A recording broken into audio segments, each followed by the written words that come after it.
Hello friends, welcome back to our channel plants space. आज हम एक डिफरेंट प्लांट के बारे में बात करेंगे जिसका नाम है डायस्कोरिया बल्बीफेरा, जिसको साधारण भाषा में हवाई कंद भी कहते हैं। हवाई कंद इसको इसलिए कहते हैं क्योंकि ये हवा में उगते हैं। हवा से मतलब है कि इसकी एक बेल होती है जिस पर ये आते हैं। कंद ज़मीन में आते हैं जैसे कि शकरकंद हो गया, लेकिन ये हवा में आते हैं यानी बेल पर आते हैं, इसीलिए इसको हवाई कंद कहा जाता है। इसकी कई सारी वैरायटी होती हैं। ये एक प्रकार का यम है, यम यानी रतालू। यम की कई सारी स्पीशीज़ होती हैं जिनमें से ये एक है। ये डायस्कोरिया बल्बीफेरा है। इसकी पहचान ऐसे की जाएगी कि जब हम इसको कट करते हैं तो ये अंदर से क्रीम या वाइट कलर के होते हैं। एक इसमें आता है डायस्कोरिया अलाटा, जो कि अंदर से पर्पल कलर का निकलता है जब हम उसको कट करते हैं, तो जिसको पर्पल यम भी कहा जाता है। तो इस तरह से इनकी पहचान की जाती है। यम की कई सारी स्पीशीज़ होती हैं जिसमें कुछ पॉइजनस भी होती हैं और कुछ एडिबल होती हैं, यानी कि कुछ जहरीली होती हैं और कुछ खाने योग्य होती हैं। तो इसको आप देखकर ही यूज़ करें। तो आज हम इसको खाने के बारे में बात नहीं करेंगे क्योंकि हम इसको खाने में यूज़ नहीं करते हैं। हमें नहीं पता कि इसको कैसे खाया जाता है। पता है, लेकिन वही है कि हमें इसके बारे में ज़्यादा जानकारी नहीं है, इसलिए हम इसको खाने के लिए यूज़ नहीं करते हैं। हम इसको as a ornamental vine use करते हैं, यानी सजावटी पौधे की तरह हम इसको ग्रो करते हैं। तो आज हम इसको ग्रो करना ही बताएंगे। 4 अप्रैल को हम इसको ग्रो कर रहे हैं। ये पौधा जो है पूरे साल रहता है, बस जब सर्दियाँ आती हैं तो ये अपने आप ख़त्म हो जाता है और फिर से स्प्रिंग सीज़न आने पर आप इसको ग्रो कर सकते हैं। जो इनके ये फल होते हैं, इनसे ये अपने आप ही जर्मिनेट होने लगते हैं। तो ये पहचान होती है कि अब आप इसको ग्रो कर दीजिए। बहुत ज़्यादा केयर इस पौधे की नहीं करनी होती है, बस ऐसी जगह पर लगाना होता है जहाँ पर ज़्यादा पानी ना जमा होता हो, क्योंकि ये कंद होते हैं और जब आप इसको लगाएंगे तो ये गल भी सकते हैं, इसीलिए इस पौधे को ज़्यादा पानी की ज़रूरत नहीं होती है।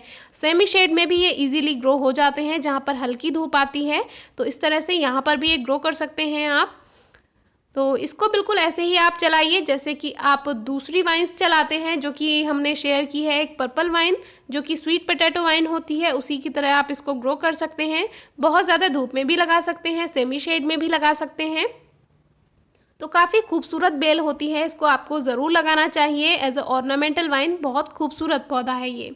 तो इसकी जो हाइट होती है लगभग 60 फीट तक लंबा हो जाता है ये प्लांट। और ये प्लांट ऐसे चलता है कि जैसे इसके आसपास कोई बड़े बड़े पेड़ होते हैं तो उनसे ये सपोर्ट लेता रहता है और ऊपर की तरफ ये बेल चलती रहती है। तो काफ़ी बड़ी हो जाती है और पूरे प्लांट को ये कवर भी कर लेती है। तो ये ग्रीनरी बनाने के लिए बहुत ही अच्छा पौधा है। ये एक दिन में लगभग 8 इंच तक बढ़ती है इसकी बेल। तो इस तरह से देखिए, लगभग 41 डेज़ के बाद आप देख सकते हैं कितनी अच्छी ग्रोथ इस पौधे में हो गई है। बिल्कुल केयर नहीं मांगता है ये पौधा, पानी की ज़रूरत नहीं होती है, बस हल्की नमी आप इसको कभी कभी दे दीजिए 1 से 2 दिन में। एक दिन अगर आप इसमें पानी देना भूल भी जाते हैं तो कोई बात नहीं। और इसकी पत्तियां बहुत खूबसूरत होती हैं और देखिए कितनी जल्दी ही इसकी बेल बढ़ती है ये। तो 41 डेज़ में ही ये पौधा आप देख सकते हैं कितना बड़ा हो चुका है और पत्तियां बहुत खूबसूरत हैं। तो ये पौधा शेयर आज हम इसलिए कर रहे हैं क्योंकि अगर आपको इसके फ्रूट कहीं दिखाई दें, जैसे कि कहीं पर ये पौधा लगा हुआ होता है, तो इसके फल बेल पर आते हैं और ये अपने आप ही नीचे गिर जाते हैं। तो आप वहाँ से लेकर आ सकते हैं और इसको ग्रो कर सकते हैं। तो इस तरह से ये सर्दियों में ख़त्म हो जाता है, पूरे साल बना रहता है, पूरे साल ग्रीनरी देगा, लेकिन सर्दियों में ये पौधा सूख जाता है। तो आप ये ना सोचें कि ये पौधा मर गया है, ये दोबारा से ग्रोथ करेगा। ये 2 तरह से आप ग्रो कर सकते हैं। एक तो जो फल इसके प्लांट पर आते हैं यानी बेल पर आते हैं, और एक जो इसका ट्यूबर होता है। 2 तरह से ये ग्रो किया जाता है। तो ये एक हमारा कंपोस्ट है जो कि ड्राई कंपोस्ट है, इसमें भी अपने आप से ग्रो हो गया है और एक जगह पर ये अपने आप से ये यहाँ पर इसकी बेल खुद से ही ग्रो हो गई है। तो काफ़ी, अगर आपने एक बार ये पौधा ग्रो कर लिया है तो आपको काफ़ी सारे फ्रूट्स मिल जाते हैं इसके, और इजीली ये आप ग्रो कर सकते हैं। इनको रख भी सकते हैं, बेकार नहीं होते हैं, काफ़ी दिन तक इनको रखा जा सकता है। और इसके फूल यहाँ पर बहुत कम देखने के लिए मिलते हैं। हमारे यहाँ पर इसके फूल देखने के लिए नहीं मिलते हैं, इंडिया में कहीं कहीं पर ही मिल सकते हैं। लेकिन अभी तक ये काफ़ी टाइम से हमारे पास है, लेकिन इस पर हमने आज तक फूल नहीं देखा है। तो ये सूखी पत्तियाँ हैं, हम एक जगह इकट्ठा करते हैं इनको, तो इनसे कंपोस्ट तैयार होता है। तो इसमें एक कहीं ये चला गया होगा एक इसका ट्यूबर, तो वो अपने आप से ही इसमें जर्मिनेट हो गया और इससे ये पौधा बनकर तैयार हो गया। तो ये हम आपके साथ शो कर रहे हैं कि देखिए किस तरह से आसानी से इसमें रूट्स बन जाती हैं। तो खाने के बारे में हम इसके बारे में ज़्यादा नहीं बता सकते हैं। अगर आपको पता है तो आप कमेंट बॉक्स में ज़रूर बताइए। खाने की भी इसकी कई सारी स्पीशीज़ होती हैं, जिनमें से एक हवाई आलू होता है, उसको कई जगह खाया भी जाता है।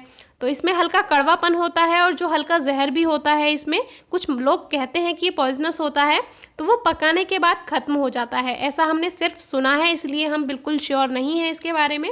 तो हम इसको केवल ऑर्नामेंटल वाइन की तरह ही ग्रो करने की सलाह देंगे आपको। तो देखिए इसको कट करके हम दिखाते हैं कि ये अंदर से क्रीम कलर का है। तो ये क्रीम कलर का है, यानी कि ये डायस्कोरिया बल्बीफेरा है। तो ये पहचान है इसकी। और एक बहुत बड़ी खासियत है, जैसे कि ये 2 पीसेस में डिवाइड हो गया है, तो अब आप इससे 2 पौधे बना सकते हैं। और अगर आप इनको 3 पीसेस में कट करेंगे तो आप इनसे 3 पौधे तैयार कर सकते हैं। तो इस तरह से काफ़ी ईजीली ये प्रोपेगेट हो जाता है। एक अगर आपके पास ये फल है इसका, तो उनसे आप कई सारे पौधे तैयार कर सकते हैं। और डेकोरेट करने के लिए बहुत ही अच्छी वाइन है, ऑर्नामेंटल वाइन है। केयर बिल्कुल भी नहीं करनी है, फर्टिलाइज़र देने की कोई ज़रूरत नहीं है। दूसरे प्लांट्स की तरह अगर आप इसको पॉट में लगाना चाहते हैं तो कभी कभी हल्का सा इसको कंपोस्ट या गोबर की खाद आप दे दीजिए, अगर आपने पॉट में लगाया हुआ है। ज़मीन में तो इसको बिल्कुल भी केयर की ज़रूरत नहीं है। जैसे गिलोय के प्लांट में हमने बताया कि बिल्कुल केयर करने की ज़रूरत नहीं है, बस कभी कभी इसको पानी देने की ज़रूरत होती है। तो देखिए इसका जो दूसरा पीस है उसको भी हम इसको यहीं रख देते हैं। तो इनसे आप इस तरह से कई सारे पौधे तैयार कर सकते हैं। वीडियो अच्छी लगी हो तो कमेंट बॉक्स में ज़रूर बताइए।